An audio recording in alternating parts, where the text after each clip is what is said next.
അനുഗ്രഹിക്കപ്പെട്ട നല്ല സമയത്തിനായി ഞാൻ ദൈവത്തെ സ്തുതിക്കുന്നു, സ്തോത്രം ചെയ്യുന്നു.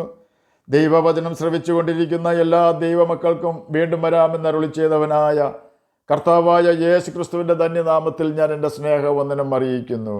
ഇന്നത്തെ അല്പസമയത്തെ ചിന്തയ്ക്കായി 59-ാം സങ്കീർത്തനം 16-ാം വാക്യം നമുക്ക് വായിക്കാം.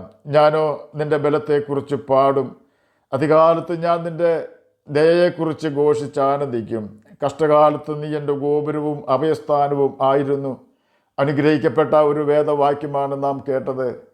ഫെലിസ്ത്യ മല്ലനായ ഗോലിയാത്തിനെ ജയിച്ച് അവൻ്റെ തലയുമായി മടങ്ങുന്ന ദാവീദ് ശൗലിൻ്റെ അടുക്കിലേക്ക് വരുന്ന രംഗം രോമാഞ്ചം കൊള്ളിക്കുന്നതായിരുന്നു.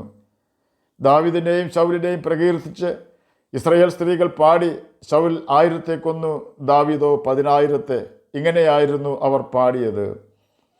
ശൗലിനെ 1000 മാത്രമേ കൊടുത്തുള്ളൂ, ദാവീദിന് അവർ 10,000 കൊടുത്തു എന്ന് പറഞ്ഞ് ശൗൽ ദാവീദിനെ പകയ്ക്കുവാൻ തുടങ്ങി. ദാവീദിന് ശൗൽ തൻ്റെ മകളായ മീഖലിനെ ഭാര്യയായി കൊടുത്തത് അവൾ ദാവീദിന് ഒരു കെണിയായിരിക്കട്ടെ എന്ന ചിന്തയിൽ ആയിരുന്നു. എന്നിട്ടും ദാവീദ് വിവേകത്തോടെ കാര്യങ്ങൾ ചെയ്യുന്നു എന്ന് കണ്ട ശൗൽ അവനെ കൊല്ലുവാൻ തന്നെ തീരുമാനിച്ചു. ദാവീദിനെ കാത്തുനിന്ന് രാവിലെ കൊന്നുകളയേണ്ടതിന് ശൗൽ അവൻ്റെ വീട്ടിലേക്ക് ദൂതന്മാരെ അയച്ചു. ദാവീദിൻ്റെ ഭാര്യയായ മീഖൽ അവനോട്, ഈ രാത്രിയിൽ നിൻ്റെ ജീവനെ രക്ഷിച്ചില്ല എങ്കിൽ നാളെ നിന്നെ കൊന്നുപോകുമെന്ന് പറഞ്ഞു. അങ്ങനെ മീഖൽ ദാവീദിനെ കിളിവാതിലിൽ കൂടി ഇറക്കി വിട്ടു. അവൻ ഓടിപ്പോയി രക്ഷപ്പെട്ടു. 1 ശമൂവേൽ 19-ാം അധ്യായം 1 മുതൽ 17 വരെയുള്ള ഭാഗങ്ങളിൽ ഇതിനെക്കുറിച്ച് രേഖപ്പെടുത്തിയിരിക്കുന്നു. ദൈവത്തിൻ്റെ രക്ഷണീയ പ്രവൃത്തികൾ പലപ്പോഴും അനുഭവിച്ചറിഞ്ഞ ദാവീദ് പറയുകയാണ്, ഞാനോ നിൻ്റെ ബലത്തെക്കുറിച്ച് പാടും, അധികാലത്ത് ഞാൻ നിൻ്റെ ദയയെക്കുറിച്ച് ഘോഷിച്ച് ആനന്ദിക്കും. കഷ്ടകാലത്ത് നീ എൻ്റെ ഗോപുരവും അഭയസ്ഥാനവും ആയിരുന്നു.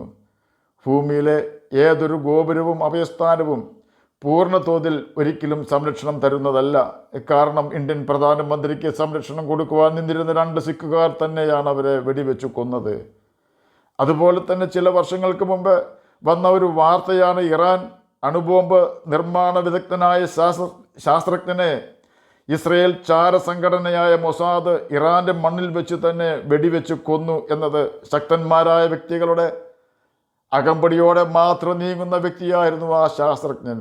എങ്കിലും ആ വ്യക്തിയെ സംരക്ഷിക്കുവാൻ ആർക്കും കഴിഞ്ഞില്ല. എന്നാൽ 1731 നവംബർ മാസത്തിൽ ഇംഗ്ലണ്ടിലെ ഹെർട്ട്ഫോർഡ്ഷെയറിൽ ഒരു കുഞ്ഞ് ജനിച്ചു. അവൻ്റെ 3 സഹോദരന്മാരും 2 സഹോദരിമാരും ശൈശവത്തിൽ തന്നെ മരണമടഞ്ഞു. തനിക്ക് 6 വയസ്സ് തികയുന്നതിന് 2 ദിവസം മുമ്പ് മറ്റൊരു കുഞ്ഞിന് ജന്മം കൊടുക്കുമ്പോൾ തൻ്റെ മാതാവ് ഈ ലോകം വിട്ട് യാത്രയായി. ശിശുവായ സഹോദരനെയും തൻ്റെ പിതാവിനെയും തന്നോടൊപ്പം ആക്കിയിട്ടാണ് മാതാവ് മരണമടഞ്ഞത്. ശാരീരിക ക്ലേശങ്ങളാൽ താൻ വളരെ കഷ്ടപ്പെടുന്നുണ്ടായിരുന്നു. 1753 തിയോഡോറോ എന്ന ഒരു പെൺകുട്ടിയുമായി സ്നേഹത്തിലായി. അവരുടെ അപ്പൻ ഇടപെട്ട് ആ ബന്ധം അവസാനിപ്പിച്ചു. അതിനെ തുടർന്ന് ശക്തമായ ഒരു വിഷാദ രോഗിയായി താൻ മാറി. അതിൽ നിന്നും രക്ഷ നേടുവാൻ താൻ ജീവിതം അവസാനിപ്പിക്കുവാൻ തന്നെ തീരുമാനിച്ചു. 2 പ്രാവശ്യം തൂങ്ങി മരിക്കുവാൻ ശ്രമിച്ചെങ്കിലും വിജയിച്ചില്ല. 3-ാമത്തെ പ്രാവശ്യം ഏറെക്കുറെ ദൗത്യം വിജയിച്ചുവെന്ന് ചിന്തിച്ചെങ്കിലും അതും പരാജയപ്പെട്ട് ബോധരഹിതനായി താൻ തറയിൽ വീണു. 1763 താൻ സെൻറ്റ് അൽബാൻസ് ശരണാലയത്തിൽ 2 വർഷം താമസിച്ചു. ആ സമയം ദൈവത്തിൻ്റെ വലിയ കൃപയിൽ താൻ മുങ്ങുകയും സുവിശേഷ സ്നേഹിയായി താൻ മാറുകയും ചെയ്തു. തുടർന്നുള്ള വർഷങ്ങളിൽ വിഷാദ രോഗത്തിനെതിരെ പ്രവർത്തിക്കുവാൻ താൻ തീരുമാനിച്ചു. താൻ എഴുതിയ 2 ഇംഗ്ലീഷ് സ്തോത്ര ഗാനങ്ങൾ ആണ് God moves in A mysterious way and there is A fountain filled with blood എന്ന ഗാനങ്ങൾ. ആ വ്യക്തിയാണ് ദൈവത്തെ സ്തുതിച്ചുകൊണ്ടുള്ള അനേകം കവിതകളും പാട്ടുകളും എഴുതിയ William Cooper. Great songs are born out of great sufferings. വലിയ കഷ്ടതയിൽ നിന്നും വേദനയിൽ നിന്നുമാണ് ദൈവത്തെ സ്തുതിക്കുവാനുള്ള നല്ല ഗാനങ്ങൾ ജന്മം കൊള്ളുന്നത്. അത് മറ്റനേകർക്ക് ആശ്വാസവും വിടുതലുമായി തീരുകയും അനേകരെ വേദനയിൽ നിന്ന് രക്ഷിക്കുകയും ചെയ്യും. വില്യം കൂപ്പറെ തകർക്കുവാൻ തനിക്ക് തന്നെയോ സാത്താനോ കഴിഞ്ഞില്ല. ദാവീദ് തൻ്റെ ഏറ്റവും വലിയ പ്രതിസന്ധികളിൽ ഇനി എങ്ങനെ മുന്നോട്ട് പോകും എന്ന് ചിന്തിച്ച് പ്രയാസപ്പെടുമ്പോൾ ദൈവം അവനെ ആ പ്രതിസന്ധിയിൽ നിന്നും രക്ഷിക്കും. ശൗൽ തന്നെ തിരഞ്ഞൊരു മലയുടെ ചെരുവിൽ കൂടി പോകുമ്പോൾ ദാവീദ് അതേ മലയുടെ മറ്റേ ചെരുവിൽ ശൗലിൻ്റെ കണ്ണു വെട്ടിച്ച് രക്ഷപ്പെടുവാൻ പ്രയാസപ്പെടുമ്പോൾ ദൈവം ശൗലിനെ യുദ്ധശ്രുതി കേൾപ്പിച്ച് ഓടിക്കുന്നു. എന്നിട്ട് ശൗലിൻ്റെ വാളിൽ നിന്നും ദാവീദിനെ രക്ഷിക്കുന്നു. എത്രയോ പ്രാവശ്യം ദൈവം ദാവീദിനെ രക്ഷിച്ചു. ഒടുവിൽ അവൻ പറയുകയാണ്, കഷ്ടകാലത്ത് നീ എൻ്റെ ഗോപുരവും അഭയസ്ഥാനവുമായിരുന്നു എന്ന്. നീ എനിക്കൊരു ഗോപുരം കഷ്ടകാലത്ത് കാണിച്ചു തന്നു എന്നല്ല, നീ തന്നെ എൻ്റെ ഗോപുരവും അഭയസ്ഥാനവുമായിരുന്നു എന്നാണ് ദാവീദ് പറയുന്നത്. എന്നെ കേൾക്കുന്ന പ്രിയ ദൈവമകനെ, ദൈവമകളെ, ആരെല്ലാം നമ്മെ സഹായിക്കാമെന്ന് പറഞ്ഞാലും സംരക്ഷണം തന്നാലും ദൈവം നമ്മെ സഹായിക്കുകയും സംരക്ഷിക്കുകയും ചെയ്യുന്നില്ലെങ്കിൽ നാം നിരാശപ്പെട്ടു പോകുവാൻ സാധ്യതയുണ്ട്. എന്നാൽ ആരെല്ലാം നമ്മെ മറന്നാലും നാം ദൈവത്തെ അവൻ്റെ കൽപ്പനകൾ അനുസരിച്ചുകൊണ്ട് സ്നേഹിക്കുകയും നമ്മുടെ നല്ല കാലത്തും കഷ്ടകാലത്തും അവനെ പ്രസാദിപ്പിച്ചുകൊണ്ട് ജീവിക്കുകയും ചെയ്യുമെങ്കിൽ ഈ ഭൂമിയിൽ തന്നെ സമാധാനത്തോടും ദൈവിക സന്തോഷത്തോടും കൂടെ ജീവിക്കുവാനും മരണശേഷം ദൈവത്തോടൊപ്പം നിത്യജീവനിൽ പ്രവേശിക്കുവാനും കർത്താവായ യേശു ക്രിസ്തു ഇടവരുത്തും.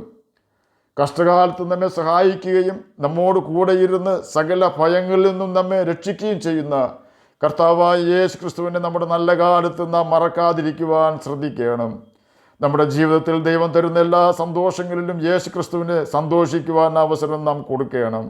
കാരണം നമ്മെ നിത്യനരകത്തിൽ നിന്നും രക്ഷിക്കുവാൻ നമുക്ക് വേണ്ടി കാൽവരി ക്രൂശിൽ തൻ്റെ രക്തം ഊറ്റിത്തന്ന് നമ്മുടെ പാപവും ശാപവും സ്വന്തം ശിരസിൽ വഹിച്ചുകൊണ്ട് പാപമോചനം നമുക്ക് നൽകി തന്നവനും തൻ്റെ ആത്മാവിന് ദാനമായി നമുക്ക് തന്ന് നമ്മെ ദൈവമക്കളാക്കി തീർത്തവനും നാം മരിച്ചു കഴിയുമ്പോൾ നമ്മെ ഉയർത്തെഴുന്നേൽപ്പിക്കേണ്ടവനും കർത്താവായ യേശു ക്രിസ്തുവാണ്. ആകയാൽ നാം ആ യേശുവിനെ മറന്ന് ജീവിക്കുവാൻ ഇടവരരുത്. ആകയാൽ നമ്മെ സ്നേഹിച്ച് നമുക്ക് വേണ്ടി തന്നെത്താൻ ഏൽപ്പിച്ചു കൊടുത്ത കർത്താവായ യേശു ക്രിസ്തുവിൻ്റെ കൽപ്പനകൾ അനുസരിച്ച് ജീവിച്ച് നിത്യജീവൻ അവകാശികളായി തീരാം. കർത്താവ് അതിനെ നമ്മെ സഹായിക്കട്ടെ എന്ന് പ്രാർത്ഥിച്ചുകൊണ്ട് ഞാൻ എൻ്റെ വാക്കുകളിൽ നിന്ന് വിരമിക്കുന്നു. നമുക്ക് പ്രാർത്ഥിക്കാം. ഞങ്ങളെ സ്നേഹിക്കുന്ന സ്വർഗീയ പിതാവേ, നല്ല വചനത്തിനായി ഇങ്ങനെ സ്തുതിക്കുന്നു, സ്തോത്രം ചെയ്യുന്നു. എന്നെ കേൾക്കുന്ന ഏതെങ്കിലും പ്രിയപ്പെട്ടവർ രോഗത്താൽ ഭാരപ്പെടുന്നുവെങ്കിൽ, നിരാശരായിരിക്കുന്നുവെങ്കിൽ അങ്ങ് അവർക്ക് സൗഖ്യം കൊടുത്ത് നിരാശയിൽ നിന്ന് രക്ഷിക്കണമെന്ന് അടിയൻ പ്രാർത്ഥിക്കുന്നു. പഠിക്കുന്ന കുഞ്ഞുങ്ങൾക്ക് പഠിക്കുവാനുള്ള ബുദ്ധിയും ജ്ഞാനവും ഓർമ്മശക്തിയും കൊടുക്കണമേ. പ്രാർത്ഥന കേട്ടതിനായി സ്തോത്രം, യേശുവിൻ്റെ നാമത്തിൽ തന്നെ ആമേൻ. കർത്താവ് എല്ലാവരെയും അനുഗ്രഹിക്കട്ടെ. സ്തോത്രം.